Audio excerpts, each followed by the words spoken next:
ప్రస్తుతం మనతో పాటు ప్రముఖ ఆధ్యాత్మికవేత్త, జ్యోతిష పండితులు, దత్తాత్రేయ గణపతి ఉపాసకులు, అమ్మవారి సేవకులు మురళీధర్ శర్మ గారు ఉన్నారు. గురువు గారితో మాట్లాడుతున్నాం. మహాదేవ నమస్కారం. మహాదేవ.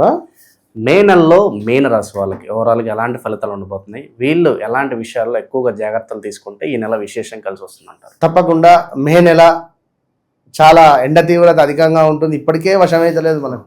41, 42 ఏసీలు బంద్ చేస్తలేవు, కార్ల ఏసీలు కూడా వస్తలేవు. కంప్లీట్ మొత్తం రెడ్ అలర్ట్ ఇస్తారో మరి మన కాంగ్రెస్ ప్రభుత్వం ఆరెంజ్ అలర్ట్ ఇస్తుంది. సో ఏది ఏమైనప్పటికీ కూడా రాబోయే రోజులలో ప్రభుత్వాలకు సంబంధించి కూడా అసలు వాస్తవానికి మార్కెట్లో ఎంత టైట్ అయిపోయిందంటే అసలు దీని మీద ఒక వీడియో వేయాలి మనం. ఓకే, మనకి ఇప్పుడు ఇక్కడ మీనరాశి కంప్లీట్గా 12వ రాశి మీనరాశి. చాలా మట్టుకు ఎదుటివారి మనసులో ఏదైతే ఉన్నదో రాబట్టుకునే ప్రయత్నం కానీ తెలుసుకునే ప్రయత్నం కానీ చేస్తూ ఉంటారు మీనరాశి వారు.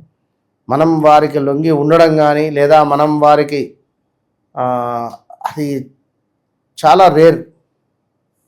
మరి ఇలాంటి మీనరాశి వారికి 2022 ఆగస్టు నుండి 2023 ఆగస్టు 24, 25 అంతా కూడా బాగా లేదు. మరి 2026 మన మే నెల నుండి అన్నా బాగుంటుందంటే ఎస్ బాగుంటుంది. ఆల్రెడీ ఏప్రిల్ నుంచే బాగుంది.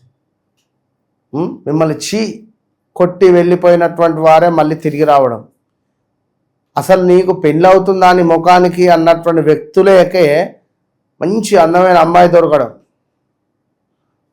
లేదా బాయ్ ఫ్రెండ్ దొరకడం, ఆడవారికి అయితే, మగవారికి అయితే గర్ల్ ఫ్రెండ్ దొరకడం, చెప్పలేముగా ఇలాంటివి జరిగే ఛాన్సెస్ ఉన్నవి. ఎవరైతే సంతానం కోసం ఎదురు చూస్తున్నారో సంతాన యోగము ఈ యొక్క మీనరాశి వారికి రాబోతున్నది. 2024లో వృషభ రాశి వారికి వచ్చింది సంతాన యోగం. తప్పకుండా వృషభ రాశి వారు వావి ఊవే అక్షరాలతో ఉండేటువంటి వారు కానివ్వండి, వృషభ రాశి వారు కానివ్వండి, వీరికి వివాహ యోగము సంతాన యోగము 2024లో అద్భుతంగా ఉంది. అదేవిధంగా మళ్ళీ ఇప్పుడు మీనరాశి వారికి వివాహ యోగము ఉన్నది, సంతాన యోగము ఉన్నది. అబ్రాడ్ వెళ్ళాలి అనుకున్నా కూడా చాలా అత్యంత అద్భుతమైనటువంటి యోగం కనబడుతూ ఉన్నది. మరి ఎవరైతే మీనరాశి వారు ఉన్నారో కొంతమేర ఎక్కడనైతే వ్యాపారం పెట్టి నష్టపోయారో మళ్ళీ అక్కడి నుండే మీకు పునర్వైభవం లభించే పరిస్థితి ఉన్నది.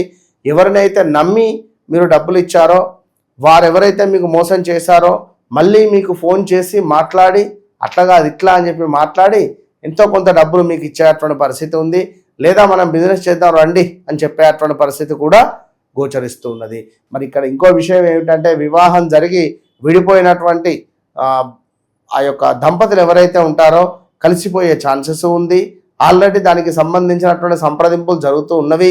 ఖచ్చితంగా కూడా ఎవరైతే మీనరాశి వారు ఉన్నారో గవర్నమెంట్ రిలేటెడ్ ఉద్యోగం కోసం ఎవరైతే పోటీ పడుతున్నారో పోలీస్ రిలేటెడ్ కానివ్వండి, ఐఏఎస్ కానివ్వండి, ఐపీఎస్ కానివ్వండి, బ్యాంకు రిలేటెడ్ కానివ్వండి, ఏదైనా గవర్నమెంట్ సెంట్రల్ గవర్నమెంట్ రిలేటెడ్ కానీ స్టేట్ గవర్నమెంట్ రిలేటెడ్ కానీ ఎవరైతే ప్రయత్నాలలో ఉన్నారో వీరికి ఖచ్చితంగా కూడా ఈ 2026 ఈ మే నెల నుండి మేబీ మే నెల ఎండింగ్ కల్లా తప్పకుండా ఆ ఉద్యోగము ఒకవేళ లైక్ రావడం కానివ్వండి, లేదా కాంట్రాక్ట్ బేసిక్గా ఉండేటువంటి వారికి పర్మనెంట్ అవ్వడాలు కానివ్వండి.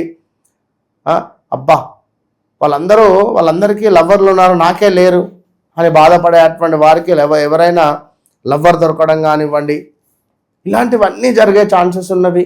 ఒక ఆల్ ఆఫ్ సడన్గా వివాహం కూడా చేసుకునేటువంటి పరిస్థితి ఉన్నది. ఇక 2027 మాత్రం దిబిడే మామూలుగా ఉండదు. జాగ్రత్త, ఇప్పటి నుంచే ఇదే జీవితం అని చెప్పి మురిసిపోకండి. ఆల్రెడీ 2022 ఆగస్టు, 23 ఆగస్టు, 24 ఆగస్టు ఇదంతా కూడా 25లో దెబ్బ మీద దెబ్బ అన్నట్టుగా ఉంది. కానీ ఇప్పుడు రాబోయే రోజులలో మీదే ఎవరిది ఈ యొక్క మీనరాశి వారిది. ఎందుకు? వీరికి పంచమ భావంలోకి గురువు రాబోతున్నాడు ఈ యొక్క జూన్ నెలలో. ఈ జూన్ నెలలో మీనరాశి వారికి పంచమ భావానికి గురుడు వస్తున్నాడు అంటే బిఫోర్ 1 మంత్ నుండే మీకు అత్యంత సుందరమైనటువంటి అద్భుతమైనటువంటి వివాహం మ్యాచ్ రావడము, లేదా మీ మిస్సెస్ కన్సీవ్ అవ్వడం కావచ్చును, ఏదైనా కావచ్చు, మనకు చాలా అద్భుతంగా యోగదాయకంగా ఉండేటువంటి పరిస్థితి ఇది ఉన్నది. సో మరొక విషయం ఏమిటయ్యా అనుకుంటే మాట అనేటువంటిది జాగ్రత్తగా ఉండండి. మాట మూలకంగా కూడా కొన్ని ఇబ్బందులు ఎదుర్కొనేటువంటి పరిస్థితి ఉంటుంది ఈ యొక్క మీనరాశి వారికి. భూ సంబంధిత పనులు ఖచ్చితంగా ముందుకు వెళ్ళేటువంటి పరిస్థితి ఉంది. కొంతమేర స్థాన చలనం కానివ్వండి, ప్రదేశ మార్పులు కానీ జరిగేటువంటి పరిస్థితులు ఉన్నవి ఈ యొక్క మీనరాశి వారికి. ఇట్లా చూసుకుంటూ పోతే పోతే పోతే పోతే చాలా విషయాలు జరుగుతూ ఉన్నవి. కానీ మరి మా వ్యక్తిగత జీవితంలో గురువారు మీరు చెప్పినటువంటి పరిస్థితులు మాకు లేవు అని అనుకునేటువంటి వారు కింద కామెంట్ సెక్షన్లో కామెంట్ చేయండి. ఎందుకు? మరి మీ వ్యక్తిగత జాతక రీత్యా కూడా నడిచే దశ అంతర్దశలు చూసుకోవాలి కదా. ఎక్కడ రాహు నీచబడినటువంటి దశలో ఉన్నారో, శని నీచబడినటువంటి దశలో ఉన్నారో, సూర్యుని దశలోనే ఉన్నారో. సూర్యుని దశ వచ్చింది అంటే చిరాకుగా ఉంటుంది. చాలా అసలు ఎట్లా ఉంటుంది అంటే సింహాన్నైనా వేటాడేటువంటి పరిస్థితి ఉంటుంది. అంతటి బీభత్సమైనటువంటి ఈగో ఫీలింగ్ ఉంటుంది. మరి ఈ సందర్భాలలో మనం మన వ్యక్తిగత జాతకాన్ని ఖచ్చితంగా చెక్ చేసుకొని, నేను ఈ పొజిషన్లో ఉన్నాను, ఒకవేళ నాకు ఇది కావాలి అనుకుంటే ఈ టైంకి వస్తుందా అనేటువంటిది మనం తెలుసుకోవాలి జ్ఞానంతో. ఇప్పుడు దీని రేట్ ఎంత, ఇప్పుడు ఇది బాగుంది, ఇది తింటావా, అది తింటావా, లేదా అది బాగుంది అని చెప్పి రేట్ అనేది కన్ఫర్మ్ చేసుకుంటే మనం అంతకు తూగుతామా లేదా, అంతే కదా. సో ఆ విధంగా మరి మీ యొక్క మీనరాశి వారికి ఉండేటువంటి పరిస్థితి. మరొక విషయం ఏమిటి అంటే మీనరాశి వారు ఖచ్చితంగా కూడా చేపలకు ఆహారాన్ని అందించే ప్రయత్నం చేయాలి. ఉంటే ఎక్వేరియం పెట్టుకోండి. ఇంట్లో ప్లేస్ ఉంది, జాగ్ ఉంది, ఓకే అనుకుంటే ఎక్వేరియం అనేటువంటిది పెట్టుకోవడము చాలా అవసరము. సో ఎవరైతే మీనరాశి వారు ఉన్నారో మీకు ఈ పరాభావనామ సంవత్సరంలో మే నెలలో ఒక 2 అత్యంత అద్భుతమైనటువంటి విషయాలు రాబోతున్నాయి. అందులో ముఖ్యంగా భద్రకాళి ఏకాదశి 13వ తారీఖు ఉన్నది. అదేవిధంగా మే 10వ తారీఖు నుండి 27 వరకు కూడా కాలసర్ప దోషము ఏర్పడబోతున్నది. సో చాలా జాగ్రత్తగా ఉండండి. శత్రువులు మీపై విజృంభించేటువంటి పరిస్థితి, శత్రువులు మీపై దండయాత్ర చేసేటువంటి సమయం ఇది. ఇక్కడ మధ్యలో అమావాస్య కూడా ఉన్నది కనుక ఏమైనా క్షుద్ర పూజలు కానివ్వండి, మీపై ఏమైనా ప్రయోగాలు కానీ చేయడానికి ఇది ఒక గొప్ప అవకాశం. కనుక మీరు జాగ్రత్తగా ఉండండి. చెప్పులు వేసుకొని వెళ్ళండి. వెంట్రుకలను కోమ్ చేసుకున్నటువంటి జాగ్రత్తగా పరుచుకోండి. ఎటువంటి అటు పారేయొద్దు. చెప్పలేము ఎటు నుంచి ఎలాంటి దుష్ట శక్తి వస్తుందో ఎవరూ చెప్పలేరు. కనుక జాగ్రత్తగా ఉండండి.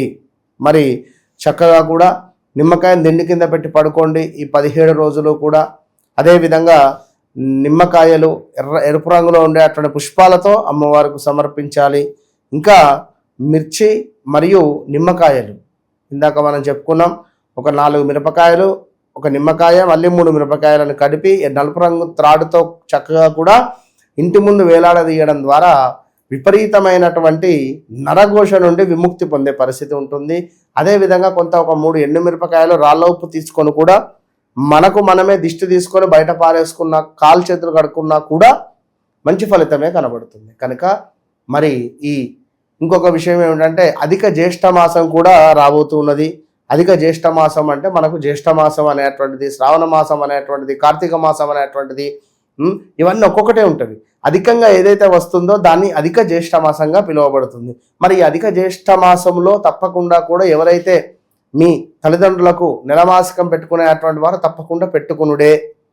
ఈ అధిక జ్యేష్ఠ మాసంలో మనకు శంకరునికి అభిషేకం చేసిన ప్రదోష కాలాలలో లేదా అమ్మవారికి కుంకుమార్చన చేసిన ప్రతి శుక్రవారం రాహుకాలం సమయంలో అమ్మవారిని మనం ధ్యానం చేసుకున్న అద్భుతమైనటువంటి ఫలితాలు ఉంటాయి. ఏదేమైనప్పటికీ కూడా వ్యక్తిగత జాతకం అనేటువంటిది చాలా అల్టిమేట్.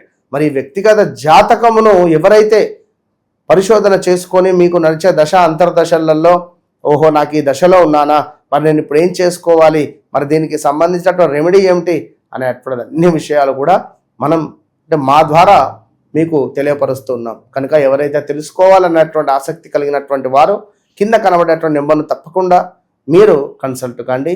100కు 200% నన్ను కలిసిన తర్వాత కలవక ముందు అనేటువంటిది మీ జీవితంలో గుర్తుండిపోతుంది అనడంలో ఎలాంటి అతిశయం. ఓవరాల్గా మీనరాశి వాళ్ళకి ఈ మే నెలలో ఎలా ఉండబోతుంది అనేది మంచి విశ్లేషణ అందించారు గురుగారు. ధన్యవాదాలు. మహాదేవ.